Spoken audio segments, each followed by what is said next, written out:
할렐루야. 반갑습니다. 우리 하나님께 찬양으로 영광 돌리면서 예배 시작하도록 하겠습니다. 성령이 오셨네 찬양합니다.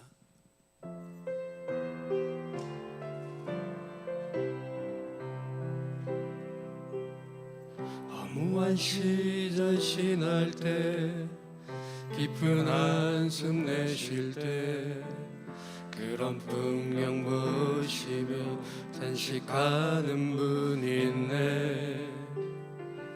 고와 같이 너희를 버려두지 않으리. 내가 너희와 영원히 함께하리라. 성령이 오셨네. 성령이 오셨네. 내 주에 보내신 성령이 오셨네. 우리 인생 가운데 친히 찾아오셔서 그 나라 꿈꾸게 하시네. 다시 한번 허무한 시절 지날 때, 허무한 시절 지날 때 깊은 한숨 내쉴 때 그런 풍경 보시며 탄식하는 분 있네. 고와 같이 너희를 버려두지 않으리. 내가 너희와 영원히 함께하리라. 아멘. 성령이 오셨네. 성령이 오셨네. 내 주에 보내신 성령이 오셨네. 우리 인생 가운데 친히 찾아오셔서 그 나라 꿈꾸게 하시네. 억눌린 자 갇힌 자 자유함이 없는 자 피난처가 되시는 성령님 계시네. 주의 영이 계신 곳에 잠자유가 있다네. 진리의 영이신 성령이 오셨네. 아멘. 성령이 오셨네. 성령이 오셨네. 내 주에 보내신 성령이 오셨네.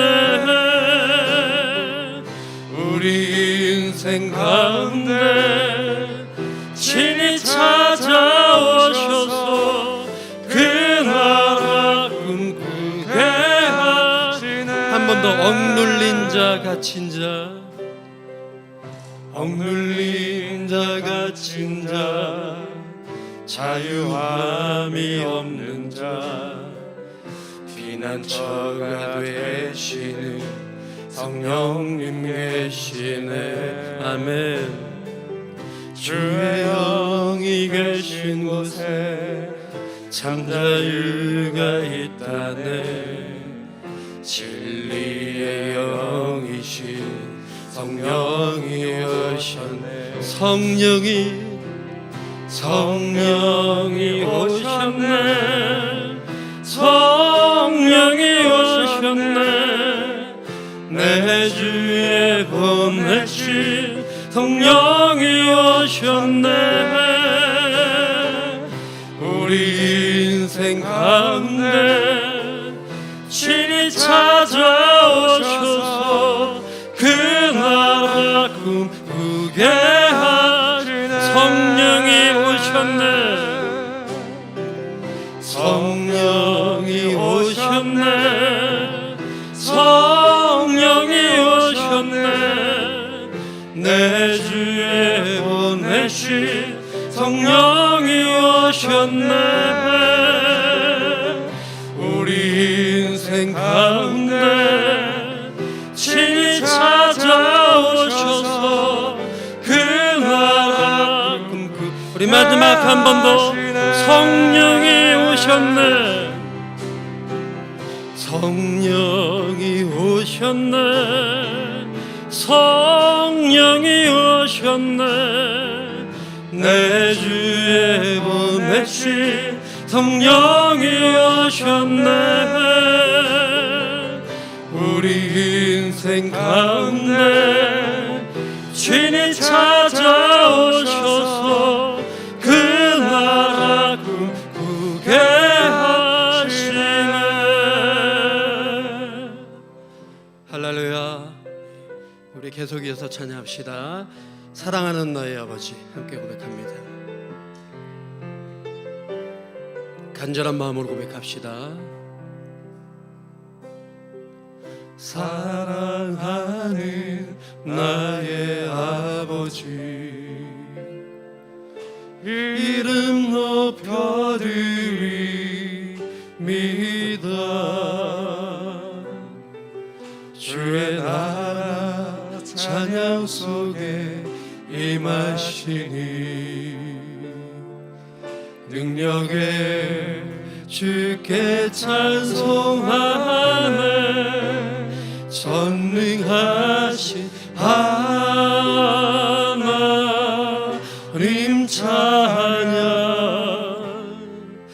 언제나 동일하신 주 전능하신 하나님 찬양 영원히 다스리네 사랑하는 나의 아버지 사랑하는 나의 아버지 이름 높여드립니다. 주의 나라 찬양 속에 임하시니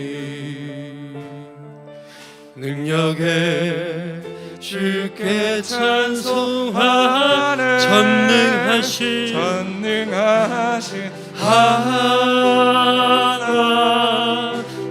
찬양 언제나 동일하신 주 전능하신 하나님 찬양 영원히 다스리네 우리 한 번 더 찬양합니다. 사랑하는 나의 아버지 사랑하는 나의 아버지 이름 높여드립니다. 주의 나라 찬양 속에 임하시니 능력에 주께 찬송하네 전능하신 하나님 찬양 언제나 동일하신 주 전능하신 하나님 찬양 영원히 다스리나 주의 이름 높이리 나 주의 이름 높이리 아멘 나 주의 이름 높이리 하늘 높이 들린 깃발처럼 주의 이름 높이리 전능하신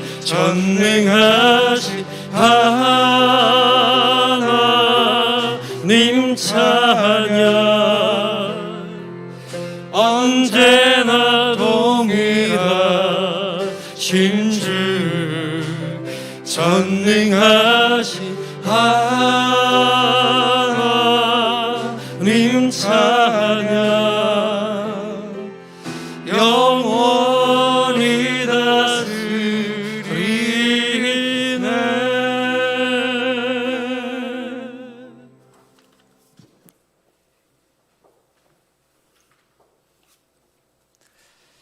묵상기도 하심으로 6월 5일 성령 강림주일 예배를 하나님께 올려드리겠습니다.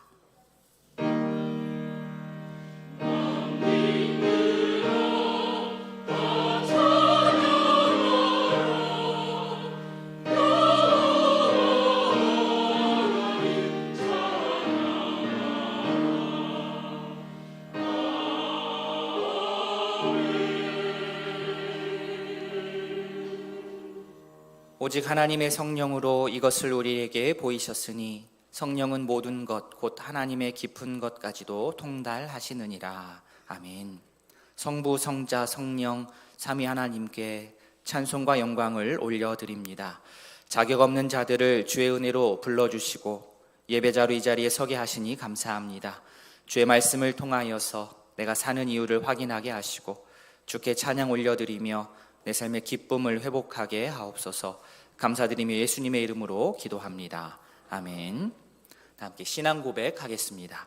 전능하사 천지를 만드신 하나님 아버지를 내가 믿사오며 그 외아들 우리 주 예수 그리스도를 믿사오니 이는 성령으로 잉태하사 동정녀 마리아에게 나시고 본디오 빌라도에게 고난을 받으사 십자가에 못 박혀 죽으시고 장사한 지 사흘 만에 죽은 자 가운데서 다시 살아나시며 하늘에 오르사 전능하신 하나님 우편에 앉아 계시다가 저리로서 산자와 죽은 자를 심판하러 오시리라.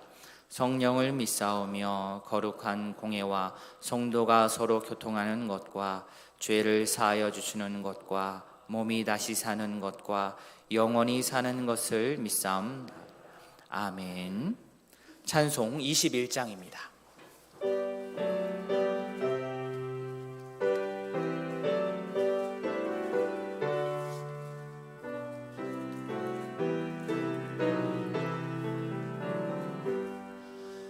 다 찬양하여라 전능왕 창조의 주께 내오나 주 찬양 평강과 구원의 주님 성도들아 주 앞에 이제 나와 즐겁게 찬양하여라. 다 찬양하여라. 놀라운 만유의 주께 포근한 날개 밑을 품어주시는 주님 성도들아 주님의 뜻 안에서 내 소원 다 이루리라. 다 찬양하여라. 온 몸과 마음을 바쳐 이 세상 만물이 주 앞에 다 나와 찬양 성도들아 기쁘게 소리 높여 영원히 찬양하여라.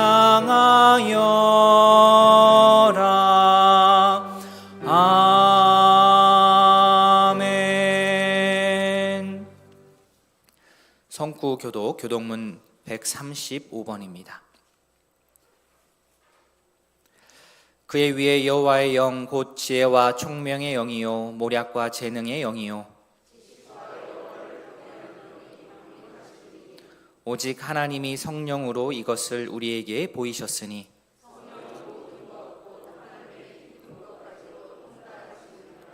내가 아버지께 구하겠으니 그가 또 다른 보혜사를 너희에게 주사 보혜사 곧 아버지께서 내 이름으로 보내실 성령 그가 너희에게 모든 것을 가르치고 오직 성령이 너희에게 임하시면 너희가 권능을 받고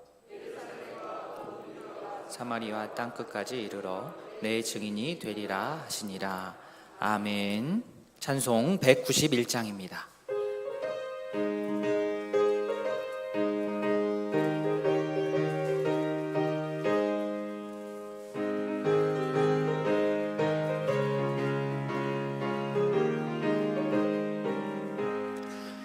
내가 매일 기쁘게 순례의 길에 감은 주의 팔이 나를 안보함이요, 내가 주의 큰 복을 받는 참된 비결은 주의 영이 함께함이라. 성령이 계시네, 할렐루야 함께하시네.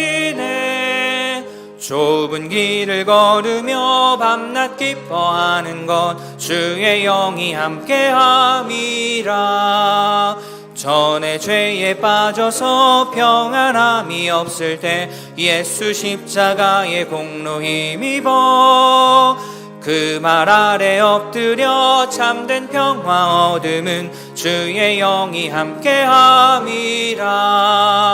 성령이 계시네, 할렐루야 함께하시네. 좁은 길을 걸으며 밤낮 기뻐하는 것 주의 영이 함께함이라. 나와 동행하시고 모든 염려하시니 나는 숲의 새와 같이 기쁘다. 내가 기쁜 마음으로 주의 뜻을 행함은 주의 영이 함께함이라. 성령이 계시네, 할렐루야 함께하시네. 좁은 길을 걸으며 밤낮 기뻐하는 것 주의 영이 함께함이라. 세상 모든 욕망과 나의 모든 정욕은 십자가에 이미 못을 박았네. 어두운 밤이 지나고 무거운 짐 벗으니 주의 영이 함께함이라. 성령이 계시네, 할렐루야 함께하시네.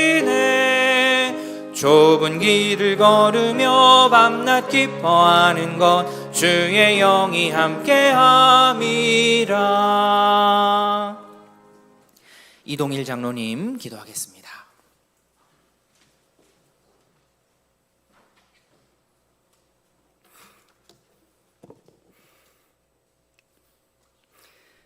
거룩하시고 거룩하신 하나님 아버지, 우리의 감사와 경배와 찬양의 대상이 되시는 주님의 이름을 높이 찬양하고 모든 영광을 주님께 돌립니다.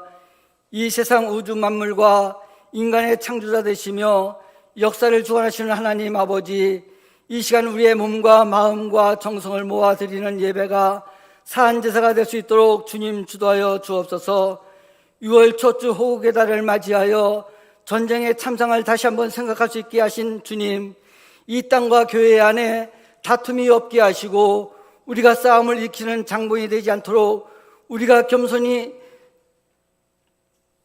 겸손해지도록 성령의 은혜로 충만하기를 원합니다. 하나님 아버지, 끊임없이 전쟁을 도발하기 위해 혈안이 되어 있는 북한의 위정자들을 불쌍히 여기시고 전쟁의 비극을 돌아볼 수 있는 지혜를 주옵소서. 하나님 아버지, 평양에 불었던 영적 부흥운동이 머지않아 북한 땅에 회복되게 하시고 지금도 지하교회에서 기도하는 믿음의 용사들의 기도로 북한 교회가 하루속히 재건되는 기적이 있게 하옵소서.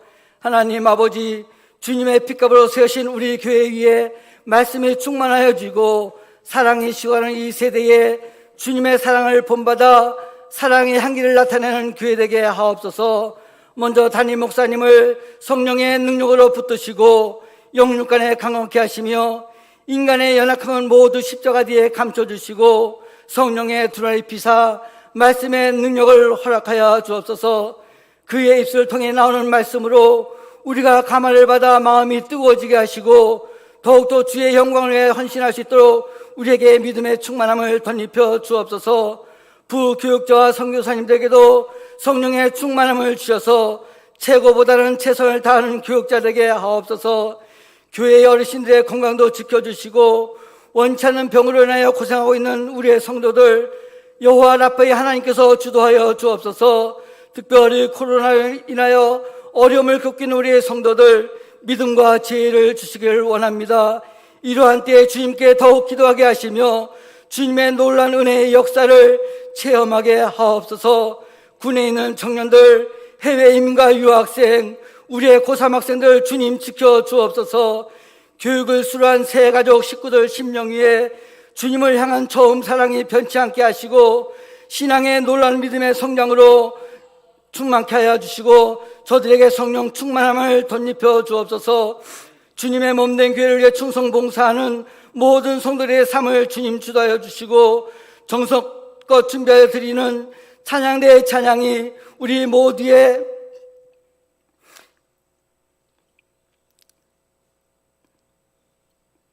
간절한 신앙 고백이 되게 하셔서 주님 앞에 아름다운 찬양으로 울려 퍼지게 하옵소서. 주님, 다음 주에 있을 임직자 선출 선거가 있습니다. 우리 모두가 기도로 준비하며 주님이 보시기에 보배롭고 존귀한 일꾼이 세워지게 하시고 주님의 영광이 더 크게 나타나게 하시며 주님의 뜻을 더 크게 이루어 드리는 일꾼들이 선출되게 하옵소서. 주님의 몸된 교회를 위해 더 많은 헌신이 필요할 때 저희들이 그 자리에 있게 하시고 주님의 몸된 교회를 위해 더 많은 희생이 필요할 때에 저희가 앞장설 수 있는 일꾼들이 되게 하옵소서. 성령도 우리의 연약함을 도우시나니 우리는 마땅히 기도할 바를 알지 못하나 오직 성령이 말할 수 없는 탄식으로 우리를 위하여 친히 간구하시는 놀라우신 예수 그리스도의 이름으로 감사하며 기도드립니다. 아멘.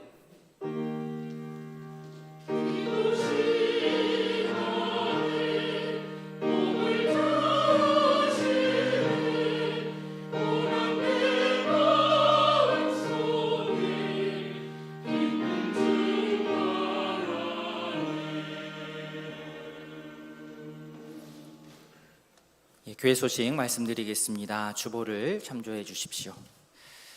오늘 예배는 성령 강림 주일로 드립니다.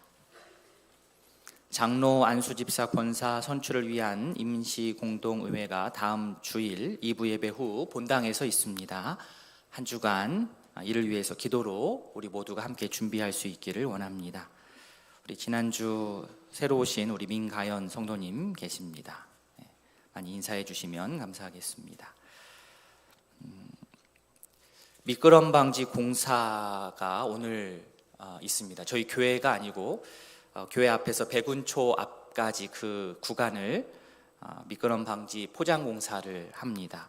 오후 2시부터 시작을 합니다. 혹시 우리 백운초에 주차하신 성도님들께서는 늦어도 오늘 오후 1시 50분까지는 차를 이동해 주시면 좋을 것 같습니다.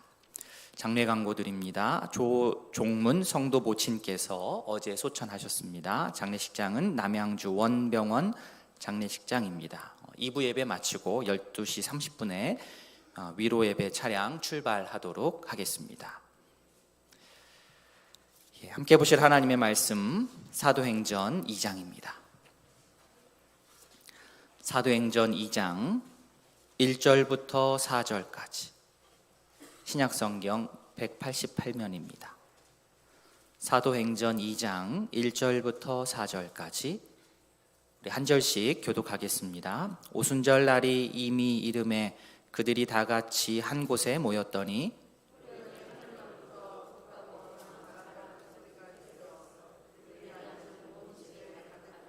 마치 불의 혀처럼 갈라지는 것들이 그들에게 보여 각 사람 위에 하나씩 임하여 있더니 그들이 다 성령 충만함을 성령이 말하게 하심을 따라 다른 언어들로 말하기를 시작하니라. 아멘.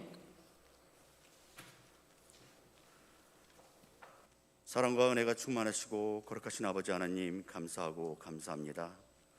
복되고 귀한 주일 주님의 자녀들을 한자리에 모아주시니 감사합니다. 저희가 고난 중에서도 기쁨을 얻게 하시고 또 가난한 중에서도 많은 이들에게 또 부요하게 하시고 또 아무것도 없는 것 같지만 많은 것들 모든 것들을 가진 사람으로 살아가게 하시니 이 또한 감사합니다. 주님, 저희가 각자의 감사 제목을 들고 이 자리에 예물을 드립니다. 주님, 기쁘게 받아 주시옵소서. 각자 소원하는 기도 제목들 있는 줄 압니다. 건강과 재물, 많은 기도 제목들 응답하여 주시옵소서.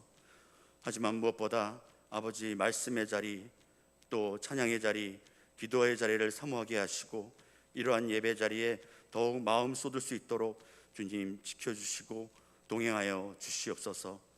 오늘도 성령 충만한 예배 되게 하시고 주님께 더 나아가는 귀한 시간 되게 하여 주시옵소서. 감사드리오며 거룩하신 우리 주 예수 그리스도의 이름으로 기도드리옵나이다. 아멘. 찬송 213장입니다.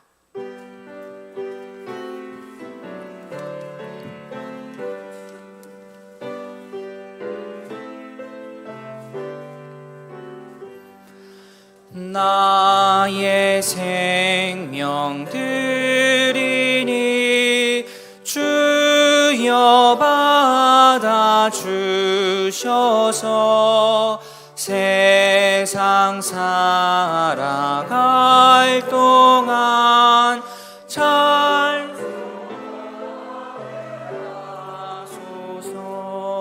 손과 발을 드리니 주여 받아 주셔서 주의 일을 위하여 민첩하게 하소서. 나의 음성 들으니 주여 받아 주셔서 주의 진리 말씀만 전파하게 하소서. 나의 보화 드리니 주여 받아 주셔서 하늘나라 위하여 주 뜻대로 쓰소서. 나의 시간 드리니 주여 받아 주셔서 평생토록 주 위에 봉사하게 하소서. 아멘.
아멘. 귀한 찬양 감사합니다. 기도하겠습니다. 하나님 아버지, 그렇습니다. 주님의 크신 은혜를 우리가 어떻게 측량할 수 있겠습니까?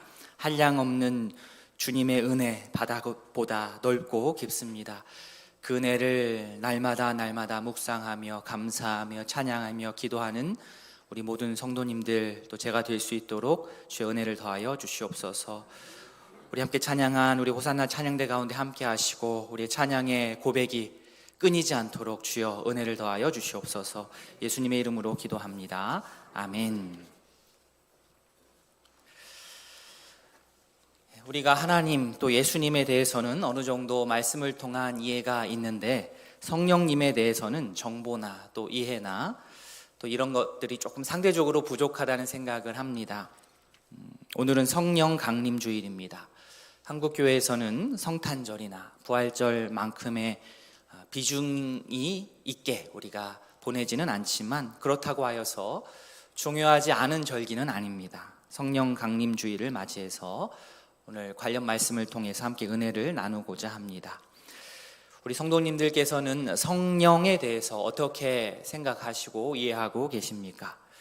성령님께서는 우리 눈에 보이지 않으시고 또 구체적으로 어떤 모양으로 그려지지 않기 때문에 우리가 성경을 통해서 소개를 받고 배우고 그렇게 하지만 손에 딱 잡히는 느낌이 아닙니다. 그래서 보통 성령 이렇게 단독으로 말하고 이해하기보다는 성령 충만, 이게 더 우리에게 익숙합니다. 단어를 붙여서 말하고 이해합니다. 그리고 성령님이 어떤 분이시고 어떤 일을 하신다는 것을 짧은 시간 안에 우리가 교리적으로 간략하게 이야기하는 것이 쉽지 않다 보니, 대신에 성령의 역사로 이러한 일이 일어났다, 이런 식으로 성도 개인의 또 교회의 체험을 중심으로 말하는 것이 더 일반적인 것 같습니다. 솔직하게 말씀드리자면 안타깝게도 저는 이 성령의 역사, 성령 충만에 대해서 어릴 적에는 참 많이 오해했던 것 같습니다. 성령의 역사, 딱 그런 이야기를 제가 어렸을 때 들었을 때는 어떤 상식적이고 일반적인 것보다 어떤 초자연적인 어떤 무엇? 이렇게 생각을 했습니다. 그래서 성령 충만이라는 말을 처음에 딱 들으면 제일 먼저 제가 1번으로 떠오르는 그 장면이 무엇이냐? 기도원 부흥회에서 막 열광적으로 기도하는 장면이 성령 충만이라는 단어를 듣는 순간 저한테는 1번으로 떠올랐습니다. 어린 저의 눈에는 그래서 이 성령 충만이라는 것이 그렇게 매력적으로 느껴지지가 않았습니다. 저 모습이 성령 충만의 전부라면, 저 모습만이 성령 충만의 모습이라고 한다면, 저 행동이 성령의 사람이 하는 행동이라고 한다면, 하나님, 저는 사양하겠습니다. 그래서 저는 주일마다 교회 예배 안 빠지고 예배 잘 드리고 집에서도 성경 펴서 읽고 큐티하고 기도하고 헌금 생활 잘하고 교회에서 봉사하면 되지, 왜 굳이 한 번 더 성령의 역사를 체험해야 되고 성령 충만을 꼭 바라고 경험해야 할까? 제가 어릴 적에 그런 생각을 실제로 했습니다. 그런데 우리 성도님들께서 눈치채셨겠지만 저의 이러한 생각 자체에 오류가 있습니다. 왜냐하면 성령께서 내 안에 거하지 않으시면, 내 안에서 일하지 않으시면 저는 예배를 드릴 수가 없고요, 성경을 펴서 읽을 수가 없고요, 기도할 수 없고 헌금할 수 없고 봉사할 수 없습니다. 예수님을 나의 구세주로 고백하는 일이 일어나지 않습니다. 이 모든 것이 다 성령의 사역입니다.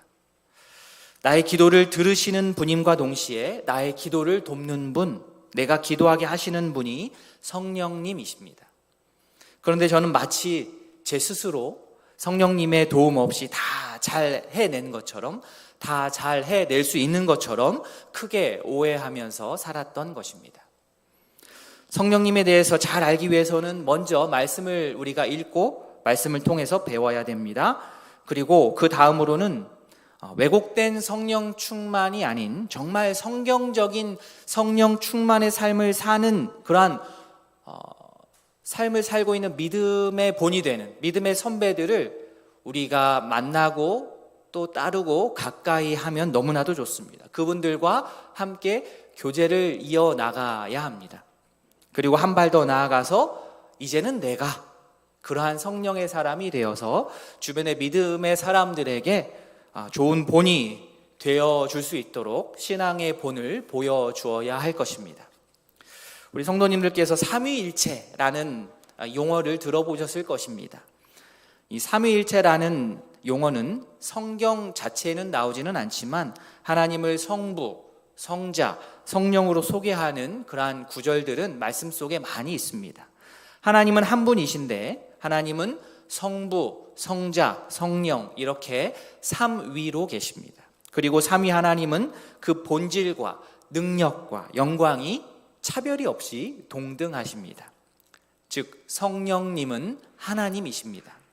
자, 먼저 생각해 볼 것은 이 성령 하나님께서 왜 이 땅에 성도들에게 임하셨는가 하는 것입니다.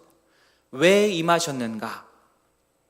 너무 싱거운 답일지 모르겠지만 하나님께서 그렇게 약속하셨기 때문입니다. 하나님께서 약속하셨기 때문에 그 약속의 실현으로 성령이 우리에게 임하셨습니다. 그 약속을 바탕으로 예수님은 제자들에게 기다리라 라고 말씀하셨습니다. 누가복음 24장 49절 말씀입니다. 우리 같이 한번 읽어보겠습니다. 볼지어다 내가 내 아버지께서 약속하신 것을 너희에게 보내리니 너희는 위로부터 능력으로 입혀질 때까지 이 성에 머물라 하시니라. 아멘. 예수님께서 제자들에게 하신 말씀입니다. 하나님이 분명하게 약속하셨습니다. 그러니까 흩어지지 말고 이 성에 머물러라. 사도행전에서도 같은 맥락의 말씀입니다. 1장 4절, 사도행전 1장 4절입니다. 사도와 함께 모이사 그들에게 분부하여 이르시되 예루살렘을 떠나지 말고 내게서 들은 바 아버지께서 약속하신 것을 기다리라. 위로부터 능력이 입혀지는 날, 아버지께서 약속하신 것이 주어지는 그날 자체로도 이미 충분하게 의미가 있습니다. 그럼에도 불구하고 오늘 본문을 보시면 이 날이 그 당시 사람들이 지내왔던 날들, 달력 가운데 오순절이라는 그 명절을 배경으로 해서 성령께서 강림하심으로 그 의미가 더욱더 기억이 더 잘 나고 그 의미가 더욱더 확장됩니다. 1절 말씀에 오순절 날이 이미 이름에 그들이 다 같이 한 곳에 모였더니 하나님께서 약속하셨던 그 날이 오순절에 일어난 겁니다. 아버지께서 약속하신 위로부터 능력이 입혀지는 그 날이 오순절을 배경으로 해서 임합니다. 우리가 읽고 있는 이 성경은 저희가 편의상 그렇죠? 구약과 신약으로 나뉘어져 있고 사도행전은 신약에 속해 있지만 사도행전에 지금 등장하는 제자들은 자신들이 지금 구약 성경에 기록되어 있는지 신약 성경에 기록되어 있는지 모릅니다. 예수님이 오심을 기준으로 구약과 신약이 나눠져 있지만 이 사도행전을 살고 있는 제자들은 그런 거 없습니다. 연속선 상에서 살아가고 있습니다. 예수님께서 자신들의 곁에 있을 때나 없을 때나 오순절은 오순절인 거예요. 자, 그러면 그들에게 있어서 오순절은 어떠한 절기입니까? 신명기 16장 9절부터 11절 말씀을 보시면 7주를 셀지니 곡식의 낫을 대는 첫날부터 7주를 세어 내 하나님 여호와 앞에 77절을 지키되 내 하나님 여호와께서 내게 주신 복을 주신 대로 내 힘을 헤아려 자원하는 예물을 드리고 이렇게 막 나옵니다. 9절에 곡식의 낫을 대는 첫날 이 날을 처음 또 열매실 해서 초실절입니다. 초실 처음 열매지요. 그리고 그 날부터 7주를 세라고 했으니 한 주가 7일 거기에 곱하기 77에 49 그래서 77절이 됩니다. 그리고 49 그 다음 날이 이제 저희 오늘 사도행전에 나오는 오순절입니다. 오순절을 한자로 쓰면 저렇게 됩니다. 다섯오 순 열흘 순 5 곱하기 10 그래서 50이 됩니다. 숫자 50. 오순절을 우리 헬라어로 읽으면 펜테코스테 이렇게 발음을 하고 영어로는 펜타코스트라고 읽습니다. 코로나로 인해서 한동안 여행을 많이 못 다니셨을 텐데요. 혹시 올해나 또 내년에 해외여행을 계획하신 분들 계실지 모르겠습니다. 그래도 주일 예배는 어느 교회에서 예배를 드리셔야 됩니까? 예, 우이동 교회에서 예배를 드리셔야 되죠. 그런데 정말 어쩔 수 없이 일정이 주일을 해외에서 보내게 될 수밖에 없는 일정이라고 한다면 그곳에서 예배를 드리셔야 되겠죠. 한인교회를 찾으실 수도 있고, 외국 경우에 현지교회를 내가 한번 가보겠다, 현지교회 한번 선교적인 마음으로 가보실 수도 있겠습니다. 그런데 한국교회도 교단이 있듯이 외국도 교단이 있습니다. 교회 간판에 저희처럼 대한예수교 장로회, 무슨 감리회, 감리교, 기독교 장로회 이렇게 쓰지 않습니까? 교회 간판에 자신의 교단이 장로교인지 감리교인지 침례교인지를 외국도 역시나 표시합니다. 만약 이런 간판을 만나실 수 있습니다. 제가 하나 갖고 왔는데요. 베델이라는 말, 그 밑이 더 중요합니다. 베델 펜타코스털 처치, 이렇게 되어 있습니다. 베델 펜타코스털 처치. 제가 저 교회를 가본 적은 없고요. 인터넷에서 찾은 건데요. 이 펜타코스털이라는 문구를 내건 교회는 한국으로 하자면, 한국 교단으로 하자면 이 순복음 교단하고 제일 가깝습니다. 순복음 교단. 그래서 사진교회 간판을 한국식으로 하자면 베델 순복음 교회가 되겠습니다. 순복음 교회를 저희가 오순절 교단이다, 우리 한국에서도 오순절 교회다, 이렇게 이야기를 합니다. 헬라어로 펜타 이러면 숫자 5를 뜻합니다. 영어 단어에 펜타가 앞에 접두로 붙으면 숫자 5하고 관련이 있습니다. 그래서 미 국방부 건물을 펜타곤이라고 말하지 않습니까? 예, 보면은 이제 오각형으로 되어 있어서 펜타곤이라 부르고, 또 화학에서 펜타라는 단어가 붙으면 원소 5개가 뭉치는 겁니다. 오순절 성령 강림으로 인해서 펜타코스털 처치, 순복음 교단이 만들어진 거죠. 자신의 교단의 이름을 펜타코스털이라고, 순복음이라고 부를 정도인, 그 정도로 중요한 날입니다. 곡식의 추수가 시작이 되고, 초실절, 곡식의 추수가 처음 시작이 되고 나서 이제 50일이 막 지난, 칠칠절이 지나고 50일이 딱 지난 그 시점은 추수가 이제 마무리되는, 추수의 마무리, 절정에 해당하는 일정입니다. 가장 풍성하게 열매가 거둬지는 날입니다. 그날에 성령이 오신 것, 이 날이 오순절입니다. 실제 이 명절에는, 칠칠절 명절에는, 오순절 명절에는 가족뿐만 아니라 당시의 종들도, 이방인들도, 고아, 과부, 나그네 할 것 없이 다 같이 풍족함을 누리는 명절입니다. 이렇게 오순절 명절 배경에서 하나님께서 약속하신 성령이 임했습니다. 어떤 모습으로 임했습니까? 2절과 3절 말씀 보시면, 호련히 하늘로부터 급하고 강한 바람 같은 소리가 있어 그들이 앉은 온 집에 가득하며, 우리 3절 같이 읽습니다. 마치 불의 혀처럼 갈라지는 것들이 그들에게 보여 각 사람 위에 하나씩 임하여 있더니. 아멘. 먼저는 소리입니다. 소리. 하늘로부터 급하고 강한 소리 같은 것이 났습니다. 소리 다음에는 눈으로 보여지는 게 있는데, 불의 혀처럼 갈라지는 것들. 혀는 혀인데 불처럼 갈라져서 각 사람 위에 임하여 내렸습니다. 우리가 이 장면을 유튜브에서 검색한다고 나오는 게 아니기 때문에 우리 각자가 상상할 따름입니다. 이런 일이 예전부터 가끔 일어났다고 한다면 별로 놀랄 것이 아닌데, 이것이 처음 일어난 일입니다. 갑자기 2절에서처럼 호련히 일어났습니다. 제자들이 예상치 못하는 방식으로 임한 겁니다. 그런데 왜 하필 불이 혀의 모습으로 내렸을까? 그 궁금할 시점에 4절의 힌트가 나옵니다. 4절. 그들이 다 성령의 충만함을 받고 성령의 말하게 하심을 따라 어떻게 해요? 다른 언어들로 말하기를 시작하니라. 4절에 성령의 말하게 하심을 따라 다른 언어로 말하게 하기를 시작했다. 3절의 혀, 4절의 말, 이 두 가지가 연결이 됩니다. 오순절에 임한 성령이 불의 모양, 혀의 모양으로 나타났다고 하는 것은 오순절에 임한 이 성령이 무엇과 연관이 깊다는 뜻이겠습니까? 말, 언어. 오늘 이후로 오순절 그러면 어떤 게 생각나셔야 돼요? 말, 언어, 이게 생각이 나셔야 됩니다.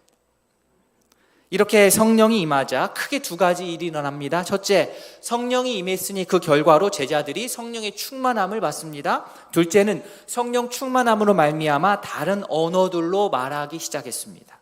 성령이 오심으로 제자들 내적으로는 성령 충만이 임했고 외적으로는 다른 언어들을 말하기 시작했습니다. 성령이 임하신 놀라운 일이 오순절에 일어났습니다. 오순절은 앞에서 말씀드린 대로 추수의 절정인 날입니다. 오순절에 임한 성령도 역시 오순절에 열매를 거두고 추수하는 것과 같은 의미를 갖습니다. 오순절에는, 명절상 오순절에는 곡식을 추수한다고 한다면 성령께서 임하셔서는 어떠한 열매를 거두고 추수한다는 말이 되겠습니까? 힌트가 되는 말씀, 요한복음 12장 24절입니다. 같이 읽습니다. 내가 진실로 진실로 너희에게 이르노니 한 알의 밀이 땅에 떨어져 죽지 아니하면 한 알 그대로 있고 죽으면 많은 열매를 맺느니라. 아멘. 여기서 땅에 떨어진 한 알의 밀은 누구입니까? 예수님 자신입니다. 땅에 뿌려진 씨는 반드시 열매를 맺습니다. 한 알의 밀알이 되어 땅에 심겨진 그 예수님의 열매를 누가 거두느냐? 바로 성령님이 거두십니다. 예수님이라는 씨앗을 성령께서 거두십니다. 이 오순절의 배경에서 같이 이해를 하는 겁니다. 예수님께서 자신의 몸을 희생제물로 죄인들을 대신하여서 십자가에 달리셨습니다. 한 알의 밀알이 되셨습니다. 그 예수님의 그 씨뿌림이 오순절에 임한 성령을 통하여서 열매를 거두기 시작합니다. 한 알의 밀알로 뿌려진 예수님이라는 씨앗이 성령의 이 열매를 맺게 되고 제자들에게 성령이 임하셔서 그 열매를 거두게 하십니다. 이것이 끝이 아닙니다. 이것으로 끝이 아니고 오히려 시작입니다. 시작점입니다. 앞으로 이런 사역이 계속해서 펼쳐질 것을 보여주십니다. 아주 확실한 예고편입니다. 이것은 시작에 불과합니다. 시작도 너무나도 엄청난 일로 경험이 되었지만 상상한 것 그 이상을 보고 경험하게 될 것입니다. 이러한 일들은 오늘 오순절에 임한 성령이 임한 이 사건은 여기서 끝이 아니고 이것은 시작으로서 앞으로 이러한 일들이 계속해서 더 시간과 지역과 의미를 확장하면서 불처럼 퍼져 나가게 될 것입니다. 예수님이 씨앗이 되셨고 예수님을 따르는 제자들에게 성령이 임하여 제자들이 이 땅에서 작은 예수로 살면서 예수님이 하셨던 사역들을 쫙 퍼져 나가면서 하는 겁니다. 이어서 합니다. 더 확장합니다. 성령이 임한 제자들은 그리고 우리들은 기쁨으로 자원으로 하나님께 향하여서 우리의 인생의 삶의 목표를 이 순간부터 조정하면서 살아가게 됩니다. 나의 시간을 드리고 나의 재능을 드리면서 하나님 나라 확장을 위하여서 성령이 임한 사람은 그렇게 살아가기 시작합니다. 바라기는 오순절에 임한 성령의 은혜가 지금 이곳 우이동교회에 예배하러 모인 우이동교회 모든 가족들에게 충만하게 임할 수 있기를 진심으로 소원합니다. 아멘. 성령 충만한 것은 좋은 겁니다. 좋은 거예요.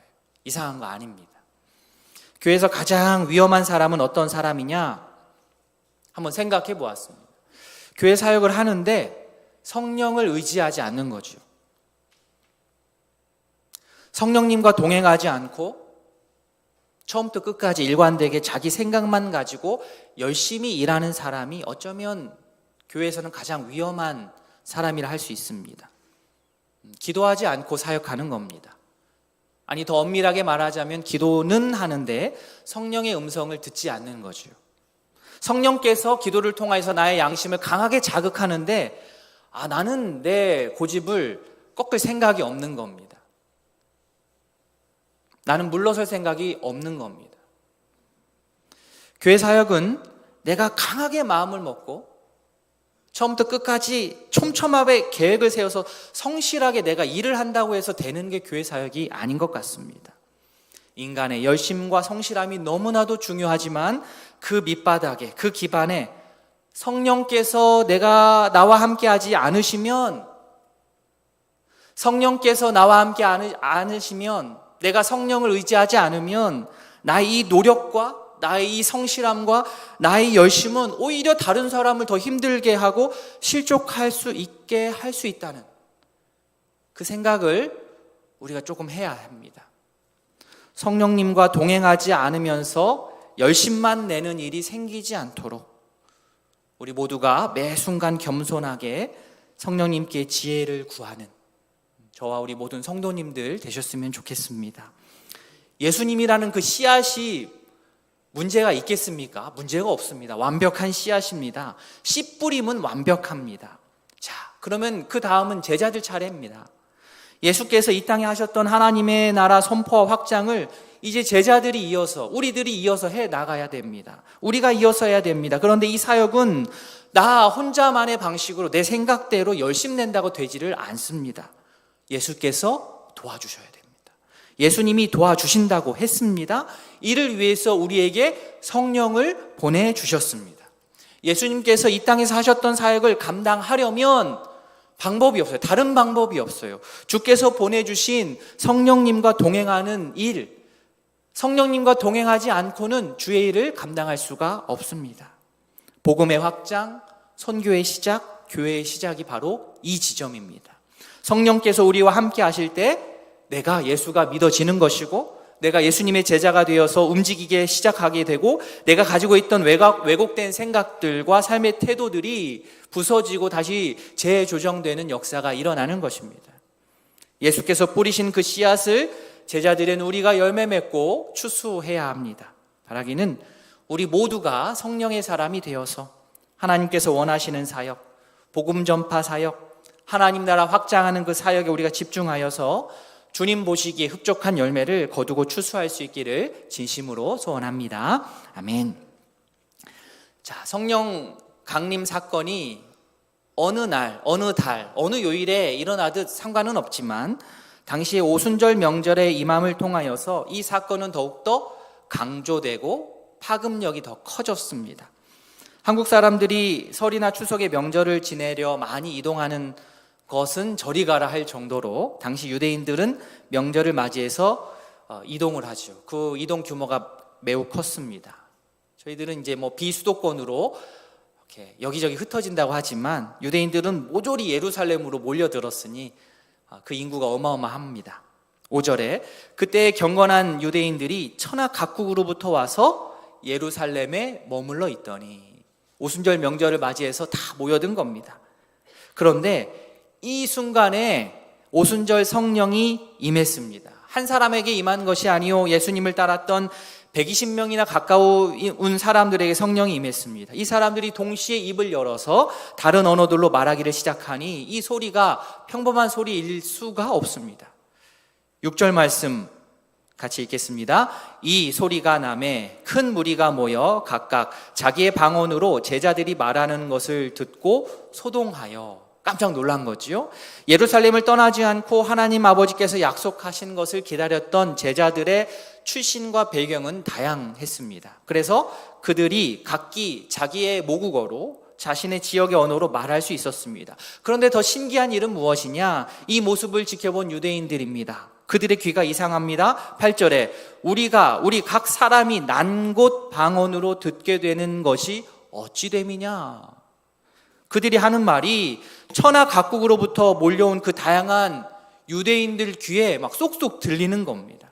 이것은 동시통역의 차원을 넘어선 초자연적인 일입니다.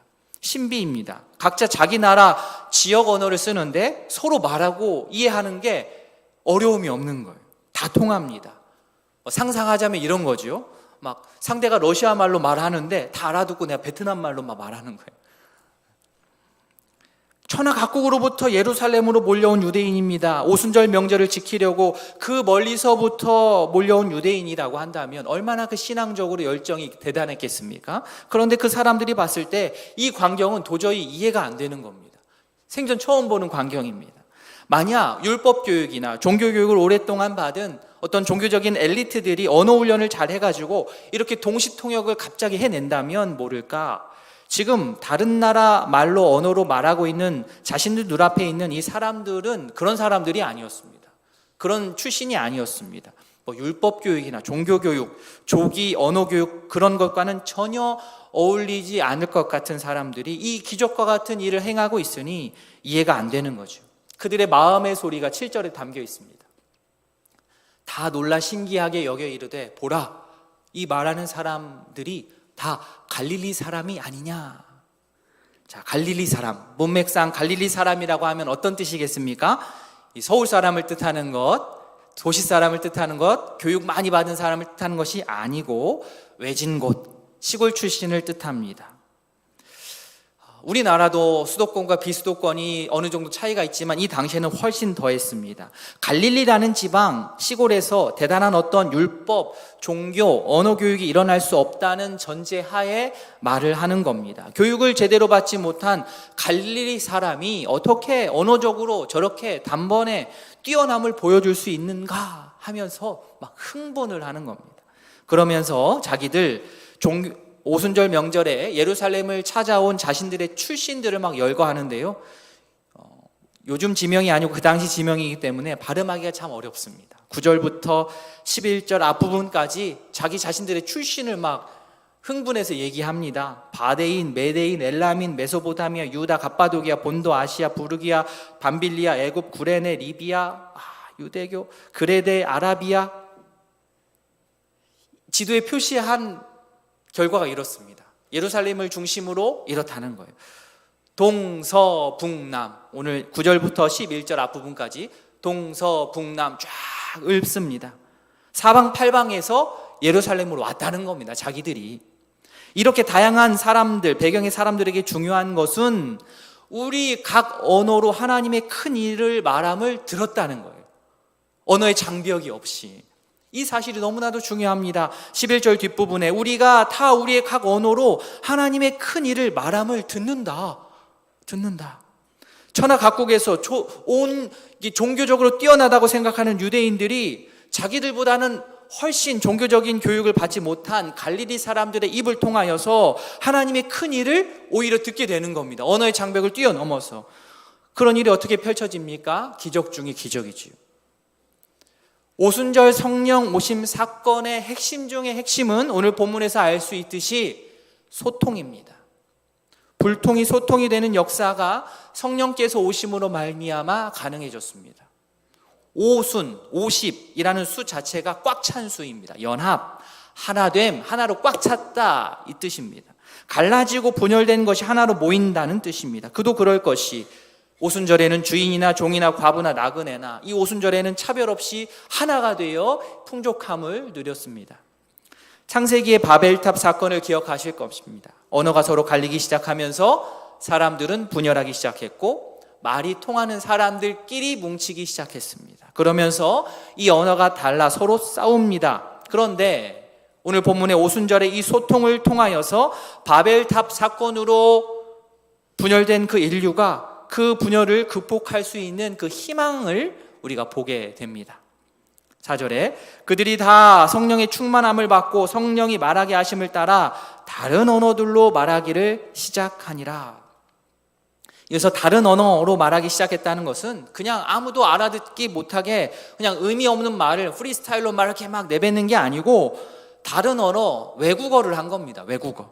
성령의 신비한 도우심으로 예전에는 못했던 기적과 같은 일이 벌어집니다. 새로운 차원의 동시통역이 시작되었습니다. 즉 성령 강림 사건 이후부터는 언어 때문에 복음이 전파되지 못하는 일은 없습니다. 언어가 다른 것이 더 이상 하나님 나라의 확장의 걸림돌이 되지를 못합니다. 분열되었던 것들이 복음으로 말미암아 하나로 연합되는 겁니다. 성령께서 오심으로. 바라기는 오늘 이후로 성령의 사람에 대한 묘사가 달라졌으면 좋겠습니다. 성령 충만한 사람에 대한 설명이 달라졌으면 좋겠습니다. 믿음의 동역자들과 소통하지 않고 고집부리면서 다투며 하나님의 뜻을 묻지 않고 성령께서 나의 양심을 아무리 자극해도 꿈쩍하지 않고 홀로 랄랄라 방언하는 것은 절대로 성령 충만한 모습이 아닙니다. 성령의 사람은 오히려 자신의 한계를 잘 아는 사람입니다. 성령께서 나와 함께 하지 않으시면 나는 예수님의 예자도 꺼낼 수 없는 자임을 인정하는 자가 성령의 사람입니다. 성령께서 나를 도우지 않으시면 내 발로 나는 교회에 나올 수 없는 존재임을 자각하는 자가 성령의 사람입니다. 그래서 매 순간 성령님을 의지하여서 예수께서 이 땅에서 하셨던 그 하나님 나라의 사역을 벅찬 마음, 그 감동을 간직하면서 두렵고 떨림으로 감당하는 사람, 그 사람이 성령의 사람입니다. 이런 마음을 가지고 있는데 어떻게 교만이 틈탈 수 있겠습니까? 어떻게 남을 함부로 판단하고 비난하고 편가르기를 할 수 있겠습니까? 성령의 사람은 소통의 사람입니다. 한번 만나서 대화하면 더 만나서 대화하고 싶고 교제하고 싶고 나의 기도 제목을 나누면서 서로를 위해서 기도하고 싶어지는 성령의 사람, 그런 성령의 사람이 되시기를 바랍니다. 그 사람으로 인하여서 우리 사이에 있는 보이지 않는 막힌 담들이 허물어지고 그 사람으로 인하여서 양측으로 갈려졌던 사람들이 다시 손잡는 일이 일어나는 겁니다. 그 사람이, 그 일을 하는 사람이 성령의 사람입니다. 언어의 장벽, 신분의 장벽, 공간의 장벽, 수많은 장벽을 넘거나 깨부술 수 있는 능력이 성령을 통해 주어집니다. 막힌 담은 허물고 서로 간에 벌어진 틈을 메우면서 연합을 이루어가고 하나됨을 이루어가는 진정한 성령의 사람들 다 되기를 진심으로 소원합니다. 아멘. 시간 말씀을 기억하며 함께 기도하는 시간 갖겠습니다.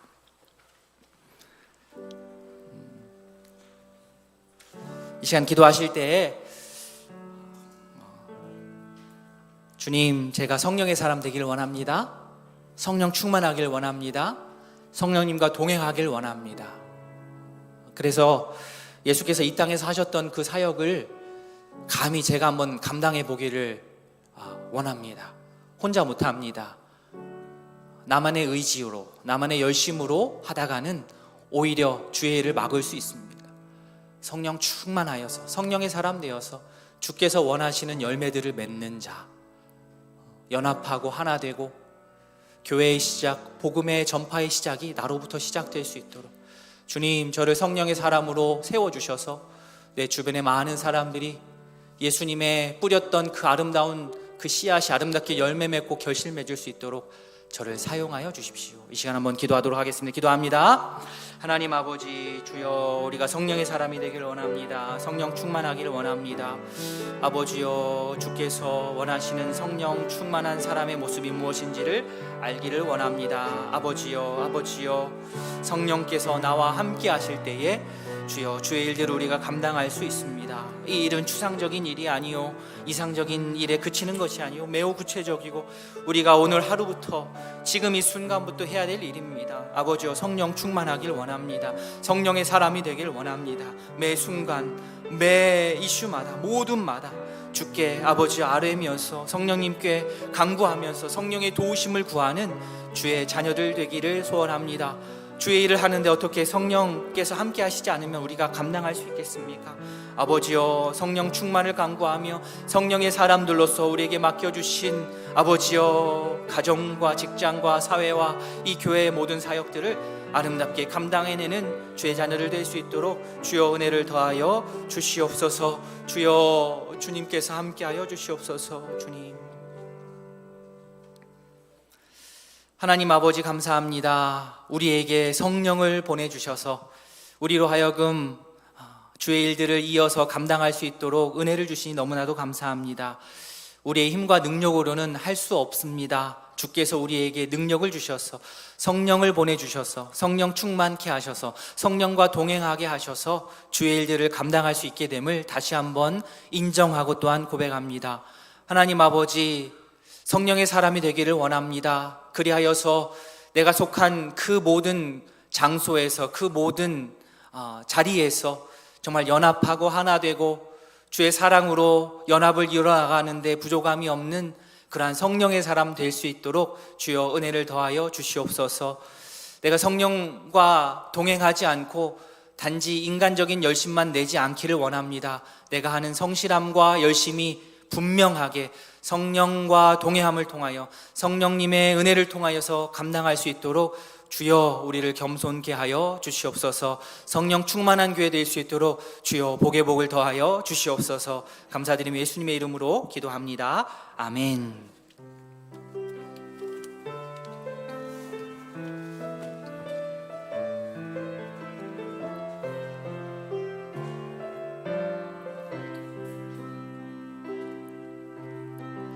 허무한 시절 지날 때 깊은 한숨 내쉴 때 그런 풍경 보시며 탄식하는 분 있네. 고와 같이 너희를 버려두지 않으리. 내가 너희와 영원히 함께하리라. 성령이 오셨네. 성령이 오셨네. 성령이 오셨네. 내 주에 보내신 성령이 오셨네. 우리 인생 가운데 친히 찾아오셔서 그 나라 꿈꾸게 하시네. 억눌린 자 갇힌 자, 억눌린 자 갇힌 자, 자유함이 없는 자, 피난처가 되시는 성령님 계시네. 주의 영이 계신 곳에 참 자유가 있다네. 진리의 영이신 성령이 오셨네.